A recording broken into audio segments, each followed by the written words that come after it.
we had done the last 6-month yoga session, and then in this new year, we really wanted to give her a space to talk about the why and the power behind yoga. Like, why should we care about yoga? Why should we maybe want to make this part of our daily life and create a practice around yoga? So we are intending to do a series of these workshops. This is going to be one of 4 this year, so be sure to look for others coming up.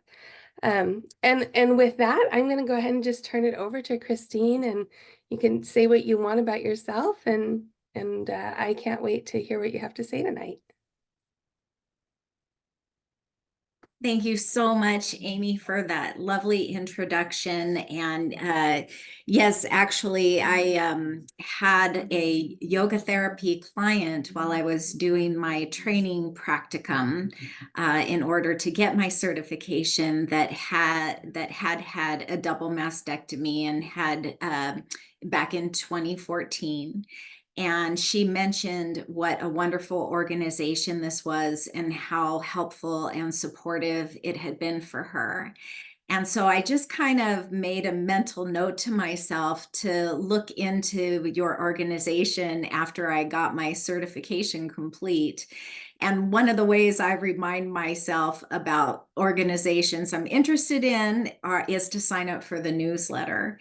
And so I went online and I looked at the website, and I have 2 different email addresses. One is my serious working email address, and the other one is like newsletters and little things that are of interest, but I don't have to worry about being too professional over there. So I put that email address in, and just figured that I would get reminded later on down the road. But Amy reached out immediately after I signed up for the newsletter, and I felt just the power of the caring of your organization, that somebody would enter their email address and express some kind of interest and maybe not be ready to reach out. But the fact that she did go ahead and reach out to me sort of pulled the rug out from under me, because I wasn't really ready to start anything. I wasn't yet certified as a therapist, although I was already and still am a 500-hour yoga teacher.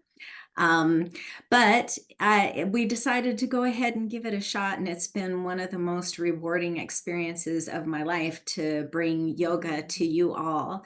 And this is particularly tender to me. My aunt has had breast cancer, and I'm a woman. I have a woman's body, and we have our own special resources, but also our own challenges as we move forward in the world. And part of that,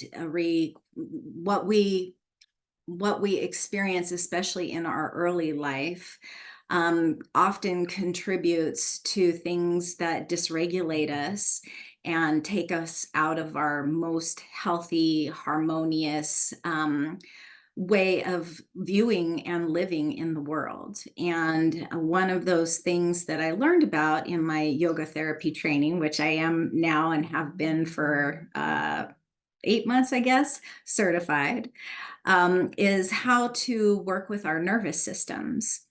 The thing that yoga therapy brings that other modalities don't bring or do bring is it sort of brings together everything.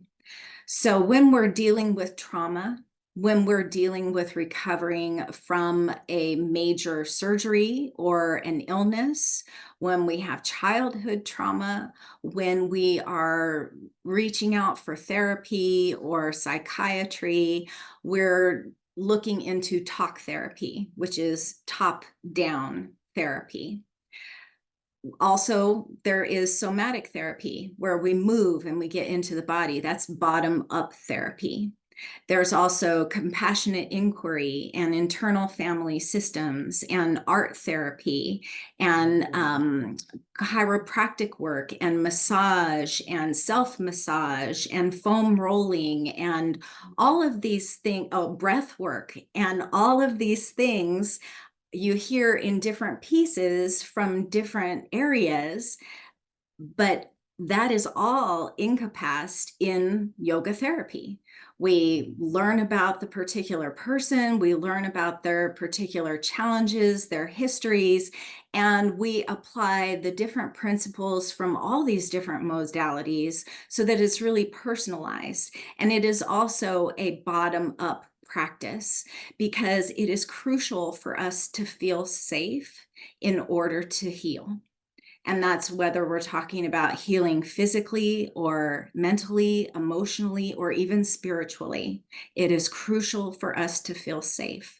And when we have had a trauma in early childhood, or when we've had a trauma such as you all have experienced, where your body literally betrays you and does something beyond your control, you don't even feel safe in your own body. And so that's what this practice is all about. And that is what this nervous system workshop is all about as well, is to help us to feel safe in our bodies.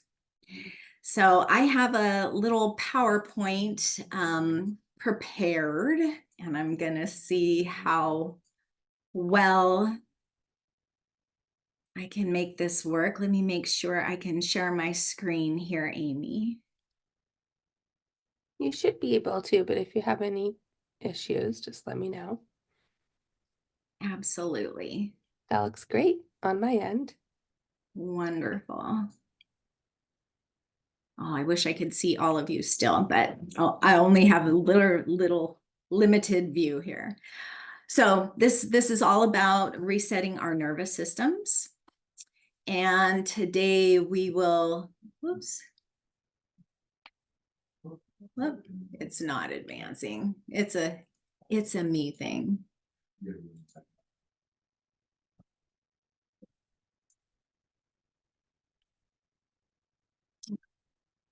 Bear with me just a moment. I practice, I swear. All right, let's try that again.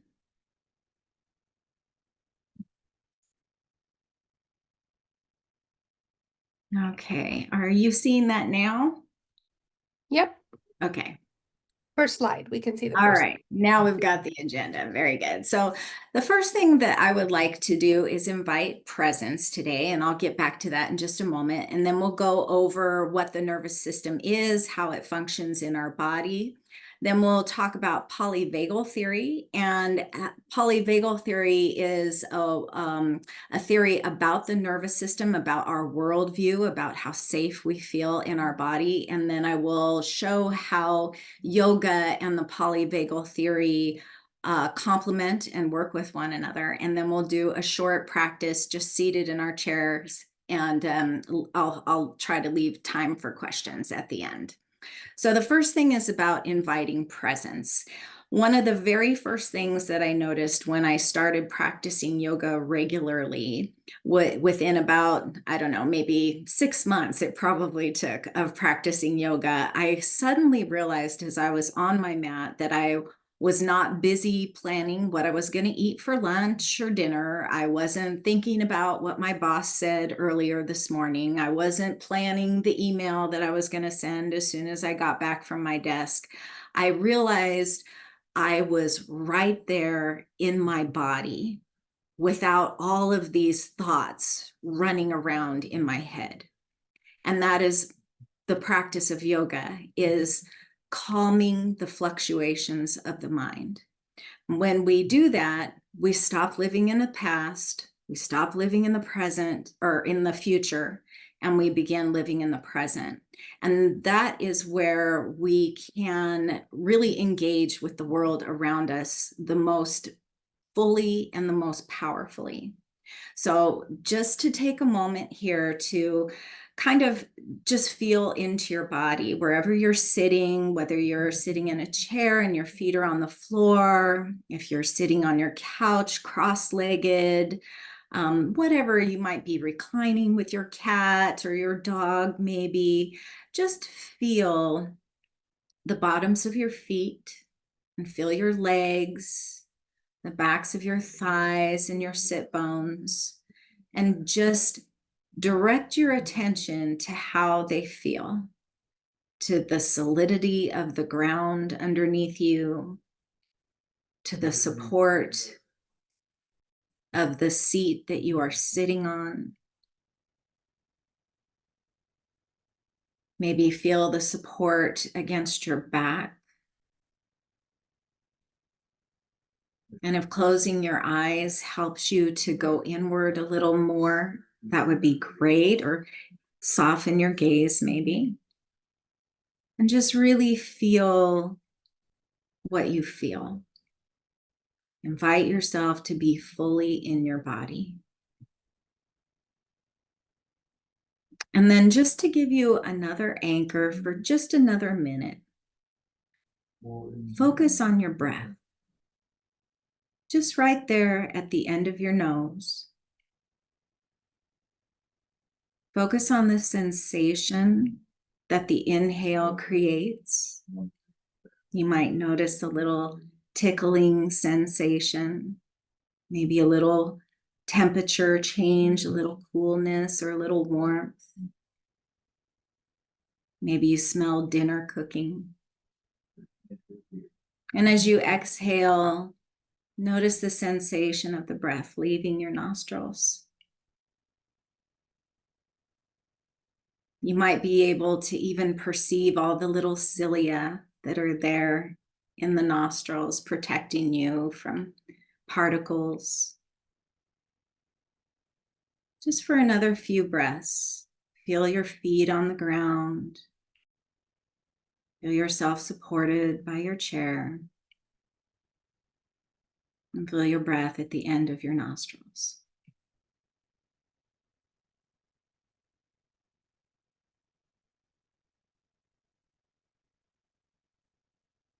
And then I'd like to invite you to take a nice big inhale through your nose and let it go out your mouth with a nice big sigh. And let's do that 2 more times. Just an inhale through the nose. Exhale and let it go. And then last time, let's inhale and reach the arms up. Give a little stretch, wiggle your fingers. And just exhale, let your arms fall down as softly or fast as you like. And then any organic movement you feel your body needs to bring you back here, you can bat open your eyes whenever you're ready.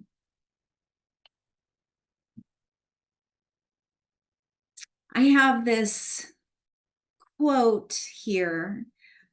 Seeing unhealthy patterns in your family and deciding that those patterns end with you and will not be passed down to future generations is an extremely brave and powerful decision. The nervous system is a creator of patterns. It is the brain, the spinal cord, and all the peripheral nerves. Everything we memorize, like walking, talking, driving, happens through a neural pathway. It happens through a neural loop. It happens through subconscious programming. Our nervous system memorizes how to talk, our accent, how to tie with shoes, how to sit or stand. It also memorizes patterns or reactions that we have, especially those that are triggered as survival strategies. When we have a scary diagnosis, when we have a big operation, when we have any kind of trauma, big T or little t, we create survival patterns. And in the short term, those can be very beneficial for us as we're adapting to something new and we're learning how to survive with it. But after a while, these patterns can kind of become ingrained and not become beneficial for us anymore.